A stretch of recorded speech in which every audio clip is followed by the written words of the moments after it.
మా latest videos కోసం మా ఈ తెలుగు న్యూస్ ఛానల్ సబ్స్క్రైబ్ చేసి గంట సింబల్ యాక్టివేట్ చేసుకోండి. నాగపంచమి, పైగా శ్రావణ సోమవారం. ఆడవారు మర్చిపోకుండా ఈ రంగు చీర కట్టుకుంటే చాలు, మీ భర్త సంపాదన పెరుగుతుంది, దీర్ఘ సుమంగళి యోగం కలుగుతుంది, సంవత్సరమంతా కలిసి వస్తుంది, ధనానికి లోటనేది రాదు. శ్రావణ మాసంలో వచ్చే ప్రతి పండుగ మహిళలకు ఎంతో ముఖ్యమైనది. అందులో ముఖ్యమైనది మొదటిగా వచ్చేది నాగపంచమి. సర్పాలను ప్రత్యక్ష దేవుళ్ళుగా పూజించే అత్యంత అద్భుతమైన పండుగ ఈ నాగపంచమి. ఈ పవిత్రమైన రోజున మహిళలు ఉదయాన్నే సూర్యోదయానికంటే ముందే నిద్రలేచి తలస్నానం చేసి అత్యంత భక్తి శ్రద్ధలతో ఉపవాసం ఉండి నాగదేవతలను పూజిస్తారు. సమీపంలో ఉన్న పుట్ట వద్దకు వెళ్ళి పుట్టలో పాలు పోసి పసుపు కుంకుమలతో పూజలు చేయడం అనాదిగా వస్తున్న ఆచారం. ఇలా చేయడం వల్ల జాతకంలో ఉన్న సర్పదోషాలు, కాలసర్పదోషాలు, రాహుకేతు దోషాలు అన్నీ తొలగిపోయి కుటుంబంలో సుఖశాంతులు వెల్లివిరుస్తాయి. అయితే పండుగ రోజు కేవలం చేసే పూజలు, పెట్టే నైవేద్యాలు మాత్రమే కాకుండా పూజా సమయంలో మనం ధరించే దుస్తులు, వాటి రంగులు కూడా మన అదృష్టాన్ని, మన కుటుంబ భవిష్యత్తును నిర్ణయిస్తాయి గనుక ఈ నాగపంచమి పండుగ రోజు ఆడవారు కొన్ని ప్రత్యేకమైన రంగుల్లో ఉండే దుస్తులు ధరిస్తే వారికి సంవత్సరమంతా అద్భుతంగా కలిసి వస్తుంది. ప్రధానంగా ఇంట్లో ధనానికి ఎలాంటి లోటు రాదు.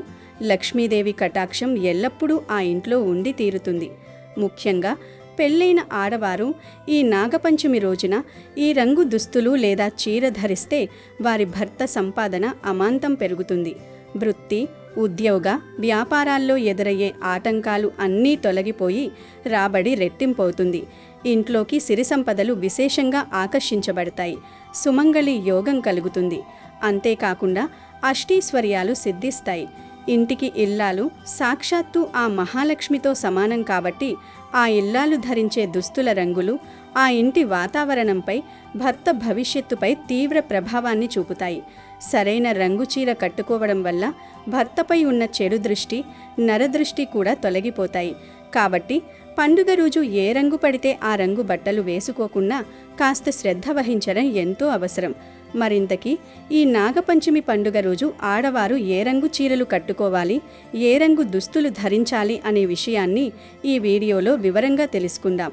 ఫ్రెండ్స్, అంతకన్నా ముందు దయచేసి ఈ వీడియోకి ఒక లైక్ కొట్టి కింద ఉన్న కామెంట్ సెక్షన్లో ఓం శ్రీ నాగేంద్ర స్వామియే నమః అని కామెంట్ పెట్టండి.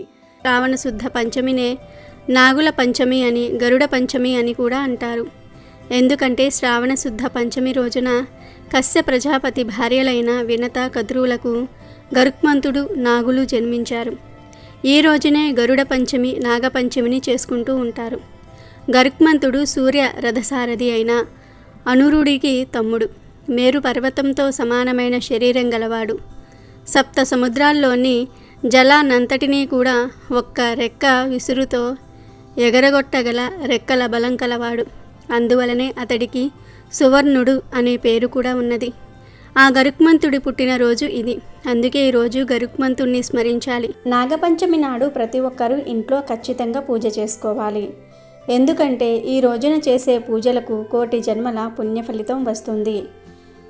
మీ మనసులో ఉన్న కోరికలు ఏవైనా సరే, కోరిన కోరికలన్నీ కూడా వెంటనే నెరవేరాలంటే ఈ నాగపంచమి రోజున 11 తమలపాకులను తీసుకుని వాటిపైన గంధంతో బొట్టు పెట్టి పుట్ట దగ్గర ఆ తమలపాకులను వదిలేసి రండి. మీ కోరికలన్నీ తప్పనిసరిగా నెరవేరుతాయి. అలాగే నాగపంచమి రోజున తప్పనిసరిగా మీ ఇంటి గుమ్మానికి తమలపాకులను కట్టుకోండి. తమలపాకులు ధనలక్ష్మిని ఆకర్షిస్తాయి.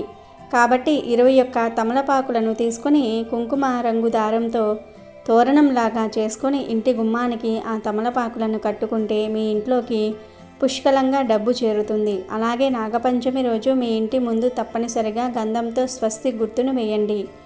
ఇంటి ముందు స్వస్తి గుర్తు ఉంటే ధనలక్ష్మీదేవి మీ ఇంట్లోకి అడుగు పెడుతుంది. ఇక మీ ఇల్లంతా అతి త్వరలోనే కనకవర్షంతో నిండిపోతుంది. ఈ నాగుల పంచమి నాడు ఆడవారు తెల్లవారుజామున నిద్రలేచి స్నానం చేసుకుని ఇల్లంతా శుభ్రం చేసుకోవాలి. ఇంటి గుమ్మానికి పసుపు కుంకుమలు రాసి ఇంటి ముందు ముగ్గు పెట్టుకుని పసుపు కుంకుమలు చల్లుకోవాలి. విశేషంగా ఈ నాగుల పంచమి నాడు ఇంట్లో పూజ చేసే ఆడవారు మీ పూజ గది గోడలపైన పసుపుతో నాగదేవతా రూపాన్ని గీసి ఇంట్లో దీపారాధన చేసుకోండి. ఇలా చేస్తే మీ ఇంటికి చాలా మంచి జరుగుతుంది. మీ కుటుంబంలో ఎలాంటి కష్టాలు ఏర్పడకుండా దేవతలందరూ మీ ఇంటిని రక్షిస్తారు. ఈ రోజున భక్తులు ప్రధానంగా 3 విధాలుగా పూజను చేసుకోవచ్చు. ముందుగా ఎవరింట్లో వారు ఉండి నాగదేవతను ఆరాధించవచ్చు, లేదా సమీపంలోని దేవాలయానికి వెళ్ళి జంట నాగుల విగ్రహాల వద్ద పూజ చేయవచ్చు. అలాగే చుట్టుపక్కల ఉండే నాగుల పుట్ట దగ్గర కూడా పూజను నిర్వహించవచ్చు. మీకు సమయం మరియు అనుకూలత ఉంటే ముందుగా ఇంట్లో పూజను ముగించుకొని ఆ తరువాత జంట నాగుల వద్ద కానీ లేదా పుట్ట దగ్గర కానీ వెళ్ళి కూడా మీ పూజను కొనసాగించవచ్చు. ఇంట్లో పూజ చేసుకుని ఏదైనా దేవాలయానికి వెళ్ళి జంట నాగుల విగ్రహాలపైన పసుపు కుంకుమలు వేసి 2 అగరవత్తులను కూడా వెలిగించి ఆవు పాలతో జంట నాగులకు అభిషేకం చేసి నాగదేవత విగ్రహాల చుట్టూ 5 ప్రదక్షిణాలు చేసి మీ కష్టాలను అలాగే మీ మనసులోని కోర్కెలను నాగదేవతలకు చెప్పుకుంటూ నమస్కారం చేసుకోండి. ఈ నాగుల పంచమి నాడు ఈ విధంగా నాగదేవతలను పూజిస్తే ఈ సంవత్సరమంతా ఎలాంటి కష్టాలు ఏర్పడకుండా మీ కుటుంబం ఆయురారోగ్యాలతో సుఖ సంతోషాలతో జీవిస్తారు. ఇక మీ ఇంటి సమీపంలో ఏదైనా నాగుల పుట్ట ఉంటే పుట్టపైన పసుపు కుంకుమలు వేసి పుట్టలో పాలు పోసి ఒక దీపం వెలిగించి పుట్టకు ప్రదక్షిణాలు చేసి నమస్కారం చేసుకోండి. ముఖ్యంగా ఈ నాగుల పంచమి నాడు పుట్ట మీద ఉన్న మట్టిని తీసి దాన్ని బొట్టలాగా పెట్టుకోండి. పుట్టమన్నును బొట్టులాగా పెట్టుకుంటే దీర్ఘకాలిక అనారోగ్య సమస్యలన్నీ తొలగిపోయి మంచి ఆరోగ్యం లభిస్తుంది. అలాగే మీ ఇంటికి కూడా కొంచెం పుట్టమన్నును తీసుకువెళ్ళి మీ పూజ గదిలో పెట్టుకోండి. కుటుంబ కష్టాలన్నీ తొలగిపోయి మీ ఇంటికి అష్టైశ్వర్యాలు కలుగుతాయి. అయితే ఈ నాగుల పంచమి నాడు 12 రకాల నాగులను ఆరాధిస్తే జన్మ జన్మల అదృష్టం వరించి విపరీతమైన ఐశ్వర్యం అదృష్టం కలిసి వస్తుంది. అయితే ప్రస్తుత రోజుల్లో 12 నాగులను పూజించడం వీలు కుదరదు. కాబట్టి ఈ నాగుల పంచమి నాడు ప్రతి ఒక్కరూ ఈ 12 నాగదేవతల పేర్లను చదవండి. ఆ పేర్లేమిటంటే అనంత, వాసుకి, శేష, పద్మ, కుద్రు, తక్షక, కాళీయ, మణిభద్ర, శంఖపాల, అశ్వథార, ధృతరాష్ట్ర, శంఖచూడ. ఈ 12 రకాల నాగుల పేర్లను వీలైనంత ఎక్కువగా చదవండి. ఎందుకంటే ఈ 12 మంది నాగులు శక్తికి, జ్ఞానానికి, సిరి సంపదలకు, కుటుంబ రక్షణకు ప్రతీకులుగా నమ్ముతారు. ఇక ఈ రోజున ఉపవాసం ఉంటే చాలా మంచిది. కొన్ని ప్రాంతాలలో ఈ నాగుల పంచమి నాడు చెరుకు తినడం ఒక ముఖ్యమైన ఆచారం. కాబట్టి మీకు చెరుకుగడ అందుబాటులో ఉంటే చెరుకు తినండి. ఈరోజు మీకు ఏ సమయంలో అయినా సరే ఆవు కానీ కుక్క కానీ కనిపిస్తే వాటికి ఒక చపాతీని పెట్టండి. అలా పెట్టడం వలన మీకు ఉండే అప్పుల సమస్యలు త్వరలోనే తీరిపోతాయి. ఇక అసలు విషయంలోకి వస్తే ఈ నాగపంచమి పండుగ రోజున ఆడవారు ఎట్టి పరిస్థితుల్లోనూ మర్చిపోకుండా పసుపు లేదా ఆకుపచ్చ ఈ 2 రంగుల్లో ఉండే దుస్తులు మాత్రమే ధరించాలి. పసుపు రంగు సాక్షాత్తు ఆ శ్రీ మహాలక్ష్మీదేవికి అత్యంత ప్రీతిపాత్రమైనది. అలాగే ఆకుపచ్చ రంగు ప్రకృతికి, సిరి సంపదలకు, పాడి పంటలకు మరియు స్త్రీల సౌభాగ్యానికి ప్రతీక. ముఖ్యంగా పెళ్ళైన ఆడవారు ఈ పసుపు రంగు లేదా ఆకుపచ్చ రంగు చీరలు ఈరోజు ధరిస్తే సంవత్సరమంతా భర్తకు అద్భుతంగా కలిసి వస్తుంది. వారు ఏ పని మొదలుపెట్టినా అందులో 100కి 100% విజయం సాధిస్తారు. ఇంట్లో ధనానికి ఎలాంటి లోటు ఉండదు. అనవసరమైన ధన సమస్యలు రావు. అప్పుల బాధలు దరిచేరవు. అడుగడుగునా లక్ష్మీదేవి అనుగ్రహం కలుగుతుంది గనుక అందరూ ఈరోజు ఖచ్చితంగా ఈ రంగు చీరలు కట్టుకోవాలి. కేవలం చీరలు కట్టుకునేవారు మాత్రమే కాకుండా ఆధునిక కాలంలో డ్రెస్సులు వేసుకునేవారు కూడా ఖచ్చితంగా పసుపు లేదా ఆకుపచ్చ రంగులో ఉన్న డ్రెస్సులు వేసుకోవాలి. ఈ రంగులు ధరించడం వల్ల మనస్సులో ఒక సానుకూల శక్తి ఏర్పడుతుంది. నాగదేవతలకు, సర్పరాజులకు ఈ పసుపు, ఆకుపచ్చ రంగులు ఎంతో ఇష్టమైనవి. కాబట్టి పూజ సమయంలో ఈ రంగు దుస్తులు ధరించిన వారిపై దేవుని కరుణాకటాక్షాలు మెండుగా కురుస్తాయి. కానీ ఈరోజు పొరపాటును కూడా అంచులేని ముండమూపులు కట్టే తెల్లటి చీరలు లాంటి చీరలు అస్సలు కట్టకూడదు. ఈరోజు అచ్చమైన తెలుపు రంగు, అది కూడా ఎలాంటి అంచులేని తెలుపు వస్త్రాలు ధరించడం అశుభం. అలాగే నల్లటి రంగు చీరలు కూడా ఖచ్చితంగా ఈరోజు కట్టకూడదు.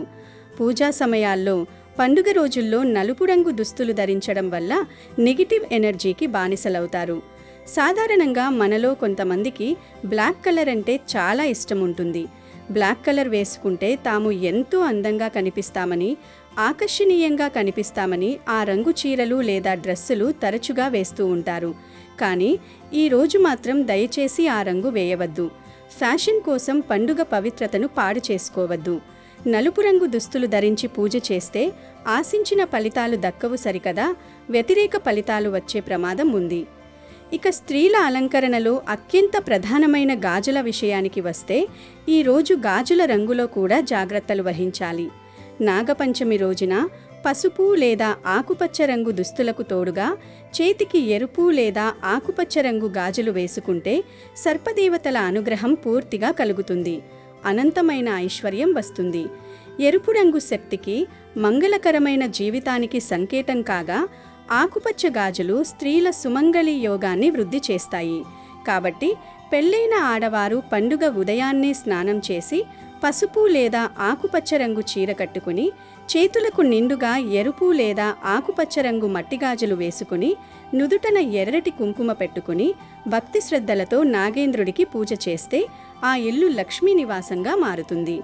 మీ భర్త వృత్తిలో, వ్యాపారంలో ఉన్నత స్థాయికి చేరుకుంటాడు. మీ ఇంట్లో వద్దన్న సిరి సంపదలు తాండవిస్తాయి. గనుక తప్పనిసరిగా అందరూ ఈ రంగు గాజులు ధరించి శుభ ఫలితాలను పొంది సంతోషంగా జీవించండి. ఈ నాగపంచమి రోజు ఇంట్లో ఆడవారు ఎట్టి పరిస్థితుల్లోనూ పొట్లకాయ, చిక్కుడుకాయలు, అలసందలు వంటి కూరగాయలను వండకూడదు. పొట్లకాయ చూడడానికి అచ్చం పాము ఆకారంలో పొడవుగా ఉంటుంది. అలాగే చిక్కుడుకాయలు, అలసందలతో పాటు చిక్కుడు జాతికి చెందిన కాయగూరలు అన్నీ కూడా సర్పాల ఆకారాన్ని, వాటి మెలికలను పోలి ఉంటాయి. అందువల్ల నాగపంచమి రోజున పాము ప్రతిరూపంగా భావించే పొట్లకాయను గాని లేదా చిక్కుడు జాతికి చెందిన కాయలను గాని కత్తితో కోయడం, ముక్కలుగా చేయడం, మంట మీద ఉడికించి తినడం అనేది సాక్షాత్తు పామును ముక్కలు చేసి హింసించిన పాపంతో సమానమవుతుంది. కాదని ఈరోజు వీటిని వండితే నాగదేవతల ఆగ్రహానికి గురవుతారు. రేపు నాగపంచమి సాయంత్రం 6 గంటలకు ఒక నిమ్మకాయను ఈ ప్రదేశంలో పడేయండి. చాలు 60 నిమిషాలలో విపరీత ధనప్రాప్తి కలుగుతుంది. మీకు ఉండే అప్పులన్నీ కూడా తీరిపోతాయి. మీరే అప్పులు ఇచ్చే స్థాయికి వెళ్తారు. మీ డబ్బు సమస్యలన్నీ కూడా తొలగిపోతాయి. మీరు కోటీశ్వర్లు అవుతారు. మీ ఇంట్లో ఉండే దరిద్ర బాధలన్నీ కూడా దూరమైపోయి మీరు పట్టిందల్లా బంగారం అవుతుంది. నాగపంచమి రోజు ఒక్క నిమ్మకాయతో ఈ పరిహారం చేస్తే చాలు అద్భుతమైన ఫలితం వస్తుంది. మీ జీవితం మారిపోతుంది. మీరు ఎదుర్కొంటున్న సమస్యల నుండి మీరు సులభంగా బయటకు రాగలుగుతారు. ఈ రోజుల్లో చాలామంది అప్పుల బాధల వలన ఎంతో ఇబ్బంది పడిపోతూ ఉన్నారు. చిన్న అప్పు చేసినా, పెద్ద అప్పు చేసినా అప్పు అప్పే. పేదవారు ఒక 1000 రూపాయలు అప్పు చేసినా అది వారికి పెద్ద భారంగానే ఉంటుంది. కోటీశ్వర్లకు 1000 రూపాయలు అనేది పెద్ద అప్పులాగా అనిపించదు. కానీ కోటీశ్వర్లు కూడా కోట్లల్లో అప్పులు చేస్తూ ఉంటారు. ఆ అప్పులు తీర్చడానికి వారు కూడా ఎంతో కష్టపడిపోతూ ఉంటారు. ఇలా పేదవారికి మరియు ధనవంతులకు అప్పులు అందరికీ ఉంటాయి. ఈ అప్పుల నుండి ప్రతి మనిషి కూడా ఎన్నో ఇబ్బందులను, అవమానాలను ఎదుర్కొంటూ ఉంటాడు. మీకు ఎంత పెద్ద అప్పుల సమస్యలు ఉన్నా సరే నాగపంచమి రోజు చక్కగా ఒక నిమ్మకాయతో ఈ పరిహారం చేస్తే చాలు ఆ అప్పులన్నీ కూడా తీరిపోయి మీరే అప్పులు ఇచ్చే స్థాయికి వెళ్తారని పండితులు చెప్తూ ఉన్నారు. మరి నాగపంచమి రోజు సాయంత్రం 6 గంటలకు నిమ్మకాయతో ఏం చేస్తే అప్పుల నుండి బయటపడతారు అనే విషయాన్ని ఇప్పుడు మనం ఈ వీడియోలో వివరంగా తెలుసుకుందాము. నిమ్మకాయలకు మన అప్పులను, మన కష్టాలను తొలగించే శక్తి ఉంది. అంతేకాదు నెగిటివ్ ఎనర్జీని, దృష్టిని తొలగించే శక్తి కూడా ఉంది. అందుకే పరిహార శాస్త్రంలో నిమ్మకాయకు ఎంతో ప్రాధాన్యతను ఇచ్చారు. ఇటువంటి శక్తులు కలిగిన నిమ్మకాయతో ఈ పరిహారం చేసుకుంటే దరిద్ర బాధలు, అప్పుల బాధలు, సమస్యలు తొలగిపోతాయి. అసలు ఏం చేయాలి అంటే ఏమీ లేదు. ఈరోజు సాయంత్రం 6 నుండి 7 గంటల మధ్యలో ఒక మంచి నిమ్మకాయని తీసుకోండి. అంటే మచ్చలు లేకుండా ఫ్రెష్గా ఉన్న నిమ్మకాయలను తీసుకోండి. ఈ పరిహారాన్ని ఖచ్చితంగా సాయంత్రం 6 నుండి 7 గంటల మధ్యలో మాత్రమే చేయాలి. వేరే టైంలో చేయకూడదు. ముందుగా అయితే నిమ్మకాయను తీసుకొని దానిని అడ్డంగా 2 ముక్కలుగా కట్ చేయండి. తర్వాత 6 యాలుక్కాయలను తీసుకోండి. ఆ 6 యాలుక్కాయలను నిమ్మకాయ మధ్యలో గుచ్చేయండి. అంటే ఒక్కో నిమ్మకాయ మీద 3 యాలుకలు గుచ్చి ఆ తర్వాత ఈ 2 నిమ్మకాయ ముక్కలకు సాంబ్రాణి ధూపం చూపించండి. ఇప్పుడు ఈ 2 నిమ్మకాయ ముక్కలను 2 చేతుల్లో పట్టుకొని మీ పూజ గదిలో ఇష్టదైవం ఫోటో ముందు నిలబడండి. దేవుడా, నాకు బాగా అప్పుల సమస్యలు ఉన్నాయి. అప్పుల వాళ్ళు ఇబ్బంది పెడుతూ ఉన్నారు. నా అప్పులు తీరేలాగా చూడు దేవుడా. నేను కూడా అందరిలాగా సంతోషంగా ఉండేలాగా చూడు దేవుడా. కుదిరితే నేను కూడా అప్పులు ఇచ్చే స్థాయికి ఎదిగేలాగా చూడు దేవుడా అని మీ సంకల్పం చెప్పుకోండి. తర్వాత ఈ 2 నిమ్మకాయ ముక్కలను తీసుకుని వెళ్ళి 2-3 రోడ్లు కలిసే చోట పడేయండి. ఎవరికంటా పడకుండా పడేయండి. ఇలా చేస్తే ఖచ్చితంగా మీకు ఉన్న అప్పులు తీరిపోతాయి. కాబట్టి మీరు కూడా రేపు సాయంత్రం నిమ్మకాయతో ఈ పరిహారం చేసి అప్పుల బాధల నుండి బయటపడి ఆనందంగా జీవించండి. ఇక ఈ పవిత్రమైన నాగపంచమి రోజు ఉదయం మరియు సాయంత్రం స్నానం చేసే నీటిలో పుట్టమన్నును కానీ లేదా వట్టి వేర్లను కానీ లేదా 1 స్పూన్ పసుపును కానీ వేసుకుని స్నానం చేస్తే చాలా మంచిది. మీకు ఉన్న దరిద్రము దోషాలు మొత్తం పోతాయి. అంటే పుట్టమన్నును కానీ వట్టి వేర్లను కానీ పసుపును కానీ వేసుకుని స్నానం చేయండి. పుట్టమట్టి అంటే మీకు దగ్గరలో ఉండే పుట్ట దగ్గరకు వెళ్ళి ఆ పుట్ట మీది మట్టిని కొంచెం తెచ్చుకొని దాచి ఉంచుకోండి. అంటే మీరు ముందు రోజే స్నానం చేసుకొని పుట్ట దగ్గరికి వెళ్ళి 1 స్పూన్ అంతా మట్టిని తెచ్చి పెట్టుకోండి. పుట్టమన్ను ఎంతో గొప్పది, శక్తివంతమైనది. ఈ పుట్టమన్నును చెవులకు రాస్తే చెవి సంబంధిత దోషాలు పోతాయి. పొత్తి కడుపు మీద రాస్తే పిల్లలు లేని వారికి పిల్లలు పుడతారు. అదే ఈ పుట్టమన్నును 1 చెంచాడు అంత నీటిలో కలిపి స్నానం చేసుకుంటే మీ శరీరంలోని రోగాలు దోషాలు పోతాయి. మీ శరీరానికి నూతన ఉత్తేజం వస్తుంది కనుక కుదిరితే పుట్టమన్నును నీటిలో కలుపుకొని స్నానం చేయండి. కొంతమందికి పుట్టమన్ను దొరకదు. అటువంటి వారు కొన్ని వట్టివేర్లను నీటిలో కలుపుకొని స్నానం చేయండి. వట్టివేర్లు అంటే అవి ఒక రకమైన సుగంధ ద్రవ్యం. వీటి గురించి చాలామందికి తెలియకపోవచ్చు. ఇంట్లో పెద్దవారిని అడిగితే చెప్తారు. ఈ వట్టివేర్లు పూజా స్టోర్స్లో అలాగే ఆయుర్వేదిక్ షాప్స్లో ఉంటాయి. ఈ వేర్లను కొబ్బరి నూనెలో కూడా వేస్తూ ఉంటారు. అలా వట్టివేర్లు వేసిన నూనె రాసుకుంటే చలువ చేస్తుంది. అంతేకాదు వట్టివేర్లు నీటిలో వేసి ఒక 10 నిమిషాల తర్వాత ఆ నీటితో స్నానం చేసుకుంటే మీ ఒంట్లోని వేడి తగ్గి చలువ చేస్తుంది. అంతేకాదు ఈ స్నానం శరీరానికి చాలా మంచిది కనుక పుట్టమన్ను దొరకని వారు వట్టివేర్లు వేసుకుని స్నానం చేయండి.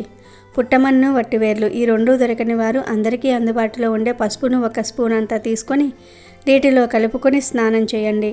ఇలా ఈ పవిత్రమైన రోజున పుట్టమన్నును కానీ వట్టివేర్లను కానీ పసుపును కానీ నీటిలో వేసుకుని స్నానం చేస్తే గంటలో మీకు ఉన్న దరిద్రం దోషాలు పాపాలు మొత్తం కూడా పోతాయి. మీ దశ తిరిగిపోతుంది. నాగేంద్రుని అనుగ్రహం కలుగుతుంది. అంతేకాదు ఈరోజు ఇలా స్నానం చేస్తే జన్మజన్మల పాపాలు పోతాయి. 1 జన్మల మహాపుణ్యం వస్తుంది. మీ దేహంలోని తెలియని వ్యాధులన్నీ కూడా నశించిపోతాయి. మీ శరీరంలోని నెగిటివ్ ఎనర్జీ రోగాలన్నీ కూడా పోతాయి. మీ శరీరానికి నూతన ఉత్తేజం అనేది వస్తుంది. మీ దేహానికి తెలియని శక్తి వస్తుంది. ఈరోజు ఇలా స్నానం చేస్తే మీకు ఉన్న కష్టాలు పోతాయి. మీ జీవితం మారిపోతుంది. మీ దశ మారిపోతుంది. మీరు పట్టిందల్లా బంగారం అవుతుంది. ఇక మీరు ఏ పని చేసినా విజయాన్ని పొందుతారు కనుక ప్రతి ఒక్కరూ కూడా ఈరోజు ఈ విధంగా స్నానం చేసి శుభ ఫలితాలను పొందండి. ఈరోజు ఏం చేసినా చేయకపోయినా 11 సార్లు లేదా 3 సార్లు ఓం ఆదిశేషాయ నమః అనే మంత్రాన్ని నాగేంద్ర స్వామి వారి ముందు పఠిస్తే ఆ మహాశివుని యొక్క అనుగ్రహం, ఆ పార్వతీదేవి యొక్క అనుగ్రహం, విష్ణుమూర్తి యొక్క అనుగ్రహం మరియు నాగేంద్ర స్వామి వారి యొక్క అనుగ్రహం సిద్ధిస్తాయి. కోరిన కోరికలు నెరవేరిపోతాయి. పురాణాల ప్రకారం నాగదేవుని సేవకు పులకరించిపోయిన శ్రీ మహావిష్ణువు ఏదైనా వరం కోరుకోమంటే అప్పుడే నాగదేవుడు తాము జన్మించిన శ్రావణ శుద్ధ పంచమి రోజున భూమి మీద మనుషులంతా నాగదేవతలకు పూజలు చేయాలని కోరుకున్నాడు. విష్ణుమూర్తి తన కోరికను అంగీకరించటంతో అప్పటి నుండి ఇప్పటి వరకు ప్రతి ఏటా శ్రావణ మాసంలో శుక్ల పంచమి రోజున నాగపంచమి వేడుకలను ఘనంగా జరుపుకుంటున్నారు. వీడియో నచ్చితే లైక్ చేయండి, షేర్ చేయండి, బట్ సబ్స్క్రైబ్ చేసుకోవడం మర్చిపోవద్దు.